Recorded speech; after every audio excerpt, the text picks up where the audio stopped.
Hi, my name is Parzych, and I am the program coordinator and an assistant professor for the Human Services program at Suffolk County Community College. And this presentation is just to give you a little bit of information about what the Human Services program entails and why it might be of interest to you.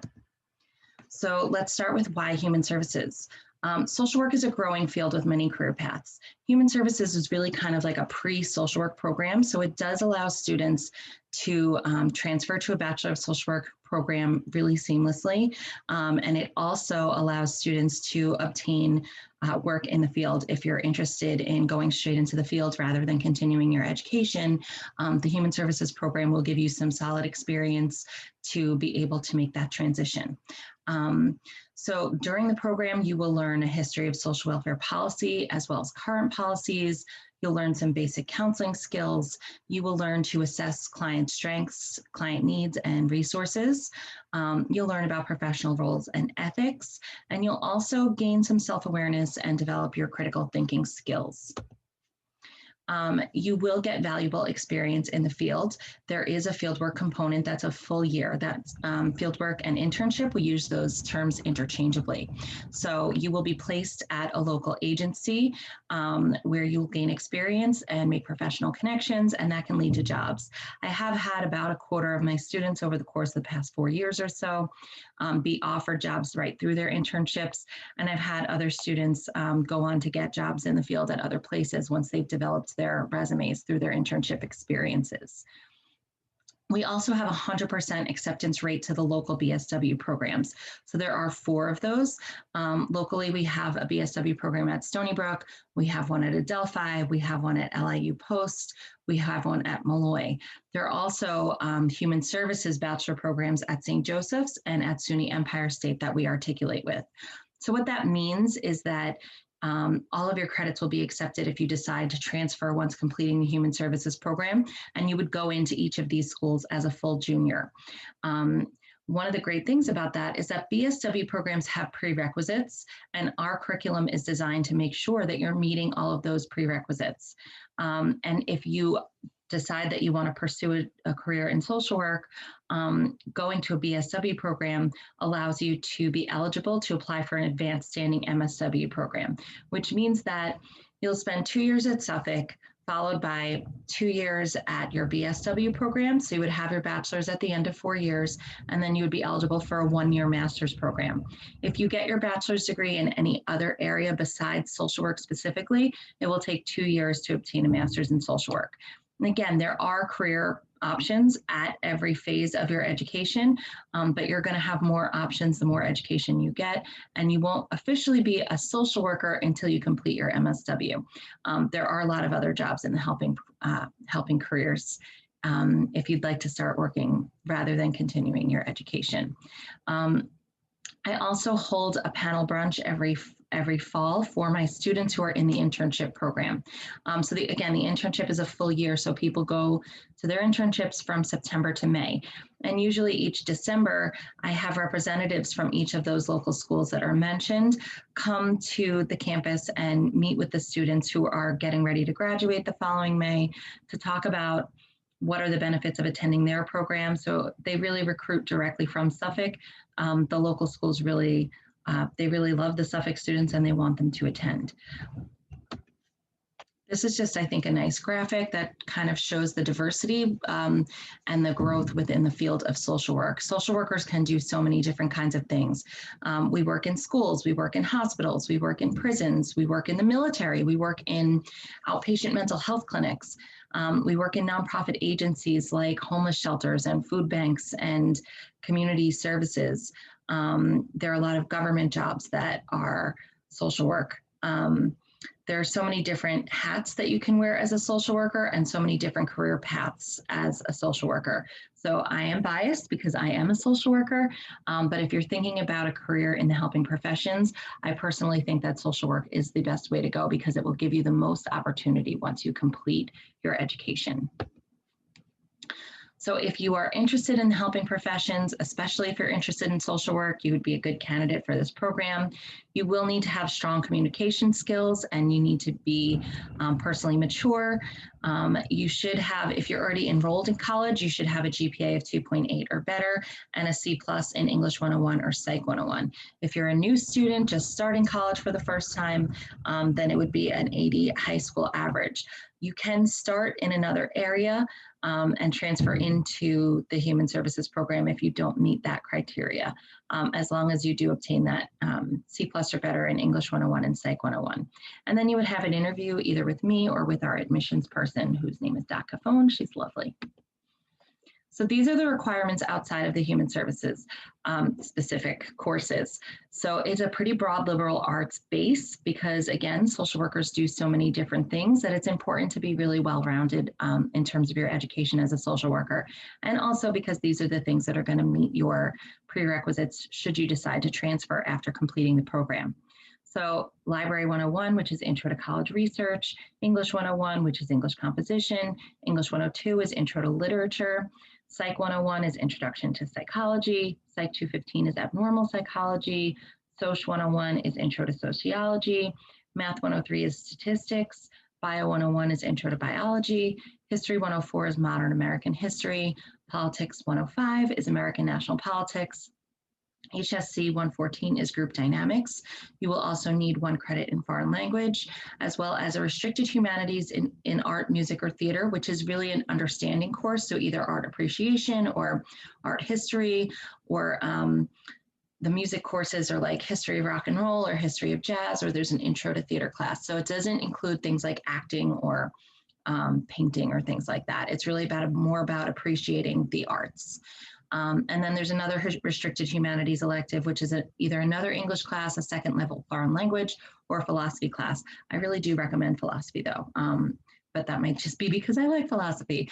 Philosophy 101 or Philosophy 107, which is ethics. Those are both great courses. And there's also a critical thinking class, which I think is really interesting. And then like everyone else at the college, you will also need to take 2 phys ed classes during your time here. The specific HUS courses include Intro to Social Welfare, which covers current policy and history of policies that are intended to assist people in our country. Then HUS 103 is Interviewing in Social Work Practice. This one is only offered in the spring. It is offered to all students, so if you're not yet enrolled in the Human Services curriculum, you can take this either along with Intro to Social Welfare, so you can take both of those classes in the same semester, or you can take HUS 101 and then HUS 103. But you do need to take both of those before you're eligible for the 200 level courses. So I think it's important to remember that HUS 103 is only available in the spring, because if you miss that one, it'll set you back a whole year from taking your internship class. After you've completed those 2, then the following year, you would be eligible to participate in the internship, and there are 3 courses for your second year of study if you're a full-time student. So HUS 205 is Theory and Methods of Helping in the Human Services. That one is in the fall, and it is a co-requisite with HUS 201. So you take both of those in the same semester. And it's always offered online as well as in person. HUS 201 is Human Services Seminar and Practicum 1, and HUS 211 is Human Services Seminar and Practicum 2. So that is a course that goes with the internship. Those go together. So 201 is actually 5 credits because you'll complete 140 hours in the field during the fall semester, which is 12 hours a week. And then you'll continue to do 12 hours a week for the spring semester. And you'll have a seminar class that goes with it that really gets to highlight the things that you're learning and hone in on the things that you're learning in the field, like professional boundaries and ethics and things like that. So in terms of the fieldwork, just to give you a little bit more information, like I said, it is a 2-semester full academic year. So it goes from September to May, and it's in your final year of study. So if you're a part-time student, I would suggest that you put this off until your final year. If you're a full-time student, this is something that you would want to do in your second year. It's 12 hours per week.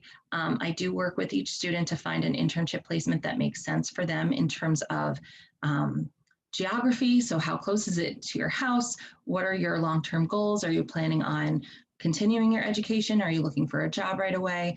What population or issues are you interested in? And who do I think would be a good match for you in terms of supervision based on what your skill set is and what your expectations are, and whether you work best with a lot of structure or a little bit more hands-off. So there's a lot of components that go into that, but it does allow you to gain experience, develop your resume, make connections in the field, and find out early in your education if this is really what you want to be doing, which is important. If you were at, let's say, if you were at a four-year institution right now, you wouldn't have an internship until at least your junior year or very possibly your senior year. So I really like the opportunity to find out earlier in your education if this is really what you want to be doing.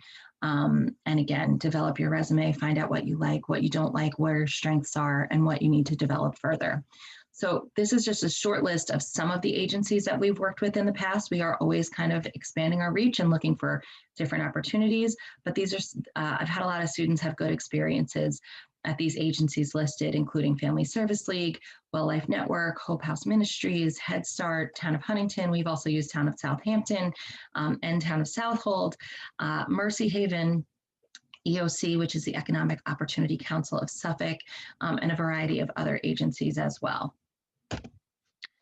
So while you're in the field work, again, you get to gain hands-on experience early, which is really exciting.